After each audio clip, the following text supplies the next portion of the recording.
በመንፈሳዊና በሜታፊዚክስ ኢነርጂ ሕግ አንድ ትልቅ የዕድል የበረከትና የለውጥ ጊዜ ወደ ሕይወታችን ከመምጣቱ በፊት በአካባቢያችን በዙሪያችንና በመንፈሳዊ የኃይል መስካችን ላይ ግልጽ የሆኑ የቅድመ ምልክት አስደናቂ ክስተቶችና ምልክቶች መታየት ይጀምራሉ።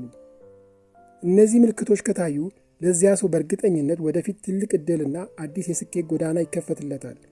ምልክቶቹ በአንድ ወቅት ላይ በሕይወታችን ተደራርበው ይከሰታሉ። እነዚህ ምልክቶች በአጋጣሚ የመጡ አይደሉም። ከመንፈሳዊና ከኢነርጂ እይታ አንጻር ስንመለከተው ፈጣሪ ትልቅ ዕድልና የሀብት ፍሰት ሊመጣ መቃረቡን የሚነግርበት መንገዶች ናቸው። ለሁሉም ጊዜ ያለው እንዳለው ጠቢቡ ሰለሞን የጊዜ ውደት ሲቀየር ሀብታሙን ድሃ፣ ድሃውን ሀብታም፣ አንዱን ከፍ አንዱን ዝቅ ያደርገዋል። የአንተም ጊዜ ሲደርስ እነዚህ ምልክቶች ታያለ። የሎተሪ ዕድል የደረሳቸው ሰዎች አስቀድመው እነዚህ ምልክቶች በሕይወታቸው እንዳዩ ይናገራሉ። እነዚህ ምልክቶች በሕይወት ማስተዋል ስትጀምር በምስጋና ተቀበላቸው። በዛሬው ቪዲዮ እነዚህ 10 ምልክቶች ምን እንደሆኑ በዝርዝር እናያቸዋለን። አብራችሁን ቆዩ። አንደኛው ምልክት በቤትህ ወይም በአካባቢ ላይ የሚታዩ የተፈጥሮ ምልክቶች። ድንገት ወደ ቤትህ ውብ የሆኑ ቢራቢሮዎች፣ ንቦች ሲመጡ፣ ወፎች በመስኮት ላይ አጠገብ መዘመር ሲጀምሩ፣ ቤትህ ወይም ግቢ ውስጥ ወፎች ጎጆአቸውን ሰርቶ መኖር ሲጀምሩ፣ ቤት ወይም ግቢ ውስጥ ያሉ ተክሎች ባልተለመደ ሁኔታ ሲያብቡ፣ ደርቆ የነበረው አበባ ድንገት አዲስ ቅጠል ካወጣ፣ በብዙ አጋጣሚዎች ላይ ሕፃን ልጅ ደጋግሞ ወደ አንተ እየመጣ እያየ ሲስቅልህ፣ ባላሰብከው አጋጣሚ ጠዋት ከቤት ስትወጣ ያረጁ መነኩሴ አግኝተው ከባረኩህ፣ በደጃፍ ላይ ላም መታ ከቆመች ወይም ከተጠጋችህ፣ እንደ ሊጥ ያሉ የሚገነፍሉ ነገሮች በተደጋጋሚ ሲገነፍሉ ካስተዋልክ፣ የሚመጣው ጊዜ በደስታ የተሞላና ባለሀብት ሊያደርግህ እንደሆነ አስቀድሞ ምልክቱ እየሰጠ ነውና እነዚህም ምልክቶች ካየ ሎተሪ መቁረጡ ይመከራል። ሁለተኛው ምልክት በተደጋጋሚ የሚመሳሰሉ ቁጥሮችን ማየት። በመንገድ ላይ ሰዓት ስታይ፣ በስልክህ ላይ፣ በደረሰኝ ላይ 111፣ 777፣ 555 ወይም 888 ያሉ የሚመሳሰሉ ቁጥሮችን በተደጋጋሚ ማየት ከጀመርክ ይሄ በአጋጣሚ የሚፈጠር ሳይሆን የክስተቶች መገጣጠምን የሚነግር ምልክት ነው። ቁጥሮች የአጽናፈ ሰማይ የጂኦሜትሪ ቋንቋዎች ናቸው። አሁን ያለበት ሁኔታ ከሚመጣው መልካም ዕድል ጋር ፍጹም መስመር መያዙንና የጸሎት ምላሽ መቃረቡን የሚያሳይ ከመንፈሳዊ ዓለም የሚሰጥ ማረጋገጫ ነው። በተለይ የመላእክት ቁጥር 888 ወይም 888ን በተደጋጋሚ ካየ 8 ቁጥር በሜታፊዚክስ ሕግ ውስጥ የሀብትና የገንዘብ ተምሳሌት ስለሆነ ገንዘብ ወደ ሕይወት ሊፈስ መሆኑን የሚያሳይ ግልጽ ምልክት ነው። በተጨማሪም እንደ 77 እና 111 ያሉ ተመሳሳይ ቁጥሮችን ማየት የላቀ ዕድልንም ያበስራሉ። የ8 ቁጥር ጥምረቶችን በተደጋጋሚ ካየ የገንዘብ ኢነርጂ ከፍተኛ ደረጃ ላይ የሚደርስበት ቅጽበት ስለሆነ በዚያው ቀን ሎተሪ መቁረጡ ይመረጣል። ዕድልን ተጠቀምበት። ሦስተኛው ምልክት ጥልቅና ግልጽ የሆኑ ህልሞችን ማየት። ህልም ከንዑስ አእምሮአችን የሚመጣ ጥልቅ መልእክት ነው። ከበፊቱ በተለየ መልኩ በህልምህ ደማቅ ብርሃን፣ ኩልል ያለ የተፈጥሮ ውሃ በቤትህ ሞልቶ ሲፈስ ካየ፣ ትልቅ ማዕድ ቀርቦ በተለያዩ ጣፋጭ ምግቦችና ፍራፍሬዎች ተሞልቶ ካየ፣ ገንዘብ፣ ወርቅ፣ የወርቅ ሳንቲም፣ የከበሩ ድንጋዮች፣ ወተት ወይም እህል ስትሰበስብ ካየ፣ ረጅም ተራራ ላይ በሰላም ስትወጣ ካየ፣ ሕፃን ልጅ ካቀፍክ ወይም ስትወልጂ ካየሽ፣ ከዚህ ዓለም በሞት የተለዩ የቅርብ ሰዎች ወይም በህልምህ መጥተው የሆነ ነገር ሲሰጡ ካየ፣ ትልቅ የሀብት በረከት፣ አዲስ ዕድል፣ አዲስ ምዕራፍና ያልተጠበቀ ትልቅ ስጦታ ወይም በረከት ወደ በሕይወት እንደሚመጣ የሚጠቁም ነው። በሕልም እነዚህ ነገሮች ካየ ሎተሪ መቁረጡ ይመረጣል። አራተኛው ምልክት በአካባቢ ያልተጠበቁ ጥቃቅን መልካም አጋጣሚዎችን ታያለ። ትልቅ ዕድል መቃረቡን ምልክት የሚሰጡ በዕለት ተዕለት ሕይወት ውስጥ ጥቃቅን የሆኑ መልካም አጋጣሚዎች ይበዛሉ። ለምሳሌ በጣም የምትፈልገውን ዕቃ በድንገት በስጦታ ታገኛለህ። በቦርሳ ውስጥ ያስቀመጥከውን ሳታውቀው ረስተው የነበረውን ገንዘብ ድንገት ታገኘዋለህ።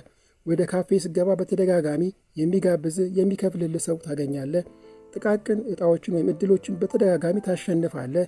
ስለ አንድ ሰው እያሰብክ ያለ በድንገት ከዛ ሰው ጋር ትገናኛለህ ወይም ስልክ ይደውልልሃል። በጣም የምትወደው ዘፈን ወይም ሙዚቃ በራዲዮ ወይም ምግብ ቤት ቁጭ ብለህ ትሰማለህ። ውድ ነው ብለህ የተውከው በጣም የምትፈልገው ዕቃ ቅናሽ አግኝተህ ወጪ ይቀንስልሃል። እነዚህ ትንንሽ ስኬቶች በተደጋጋሚ በሕይወት መከሰት ከጀመሩ ፈጣሪ ይበልጥ ትልቅ የሆነ በረከት ወደ አንተ እየላከ መሆኑን የሚያሳይ ቅድመ ምልክት ነው። ሰሞኑን ነገሮች ሁሉ እየቀኑኝ ነው የሚል ስሜት ካለ ያንን የመልካም አጋጣሚ ፍሰት ሳታሳልፍ በዚያው ቅጽበት ሎተሪ ብትቆርጥ መልካም ነው። አምስተኛ ምልክት የሰውነት ጤና መሻሻልና ጥልቅ የእንቅልፍ ስሜት መምጣት። በሰውነታችን ላይ የሚታዩ አካላዊ ለውጦች የዕድል መቃረብን ያበስራሉ።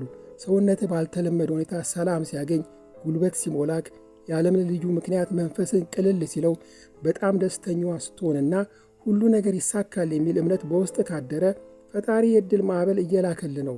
የገንዘብ ኃይል ወደ አንተ እየፈሰሰ መሆኑን የሚያሳይ ማስረጃ ስለሆነ በዚያ መልካም ስሜት ውስጥ ሆነ ሎተሪ ብትቆርጥ አስደናቂ ውጤት ሊጠብቅ ይችላል።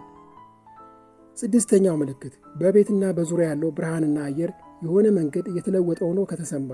መጋረጃውን ስትከፍተው በመስኮት የሚገባው የጠዋት ብርሃን ከወትሮ በተለየ ለየት ባለ ሁኔታ ለስላሳ ሆኖ ከታየህ፣ የግድግዳው ቀለም ሳይቀየር መብራቱም ሳይለወጥ ምንም ያረከው ነገር ሳይኖር የቤቱ የኩሽናውና የአየሩ ድባብ ከወትሮ ይልቅ የጠራና የበራ ሆኖ ካየኸው፣ በጓሮ ያሉ የዛፎች ቅጠሎች አረንጓዴነት ደማቅ ሆኖ ብርሃኑ የተለየ ሆኖ ካየው፣ እንዲህ ያሉ ነገሮች ከተከሰቱ ትልቅ ሀብትና በረከት ወደ ሕይወት እንደሚመጣ የሚጠቁም ነው። ሰባተኛው ምልክት ፈተናዎችና መሰናክሎች መብዛት። አንዳንድ ጊዜ መልካም ነገር ከመምጣቱ ጥቂት ቀደም ብሎ ነገሮች በሙሉ የተበላሹና የጨለሙ መስለው ሊታዩ ይችላሉ። ይህ ከማዕበል በፊት ያለው ጸጥታ ተቃራኒ ነው። ሊነጋ ሲል ይጨልማል እንደሚባለው ጨለማው በጣም እየጨመረ ከሄደ ንጋቱ እጅግ በጣም ቀርቧል ማለት ነው።